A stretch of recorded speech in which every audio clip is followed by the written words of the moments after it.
మనిషికి 100 ఏళ్ల ఆయుష్ ఎలా వచ్చిందో తెలుసా? అయితే బ్రహ్మదేవుడు అన్ని జంతువులతో పాటు మనిషికి కూడా ఆయుష్ రాస్తున్నాడంట. అయితే మొదట గాడిదని పిలిచి, గాడిద నీకు 100 ఏళ్ళు ఇస్తున్నాను అనేసరికి గాడిద, స్వామి నా బ్రతుకు మొత్తం నేను మూటలు మోస్తూనే ఉంటాను, నాకు 100 ఏళ్ళొద్దు, నాకు 20 ఏళ్ళు చాలు అని చెప్తుందంట. సరే అని చెప్పేసి బ్రహ్మదేవుడు 20 ఏళ్ళు గాడిదకిస్తాడంట. ఆ తరువాత కుక్కని పిలుస్తాడంట. కుక్క వచ్చాక బ్రహ్మదేవుడు, కుక్క నీకు 80 ఏళ్ళు ఇస్తాను, ఎందుకంటే 20 ఏళ్ళు గాడిద తీసేసుకుంది, అందుకని నీకు 80 ఏళ్ళు ఇస్తాను అనేసరికి కుక్క ఉండి, స్వామి నా జీవితం మొత్తం నేను కాపల కాస్తూనే ఉంటాను, నాకు ఆ 80 ఏళ్ళొద్దు, నాకు గాడిదకిచ్చినలానే నాకు కూడా 20 ఏళ్ళే ఇవ్వండి అని అడుగుతుందంట. అప్పుడు బ్రహ్మదేవుడు సరే నీకు కూడా 20 ఏళ్ళు ఇస్తున్నాను అని చెప్పేసి చెప్తాడంట. ఆ తర్వాత బ్రహ్మదేవుడు గబ్బిలంని పిలుస్తాడంట. గబ్బిలం నీకు మిగిలిన 60 ఏళ్ళు ఇస్తాను, ఎందుకంటే 20 ఏళ్ళు కుక్క తీసుకుంది, ఇంకో 20 ఏళ్ళు గాడిద తీసుకుంది అని చెప్తాడంట.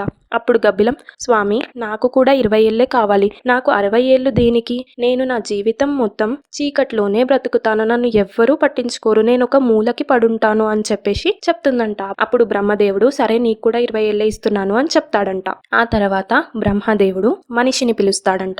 మనిషి వచ్చాక, మనిషి నీకు నేను మిగిలిన 40 ఏళ్ళు ఇస్తాను, ఎందుకంటే 20 ఏళ్ళు గబ్బిలం తీసుకుంది, 20 ఏళ్ళు కుక్క తీసుకుంది, 20 ఏళ్ళు గాడిద తీసుకుంది అని చెప్తాడు. అప్పుడు మనిషి అత్యాశతో నాకు 40 ఏళ్ళు సరిపోవు స్వామి, నాకు 100 ఏళ్ళు కావాలి అని అడుగుతాడంట. అందుకు బ్రహ్మదేవుడు సరే నీకు 100 ఏళ్ళ ఆయుష్ ఇస్తాను, కానీ మొదట 40 ఏళ్ళు ఆనందంగా ఉంటావు, మిగిలిన 60 ఏళ్లలో 20 ఏళ్ళు గాడిద బ్రతుకు, అంటే ఇల్లు బాధ్యతలు మోస్తావు, ఆ తర్వాత 60 నుండి 80 ఏళ్ల వరకు కుక్క జీవితం, అంటే విశ్వాసం చూపిస్తావు, ఇంటికి కాపల కాస్తూ ఉంటావు, తర్వాత 80 నుండి 100 ఏళ్ల వరకు అంటే మిగతా 20 ఏళ్ళు గబ్బిలం లాగా మూలకి పడుంటావు అని చెప్పేసి ఆయుష్ ఇస్తాదంట. ఇదన్నమాట మనిషి జీవితం.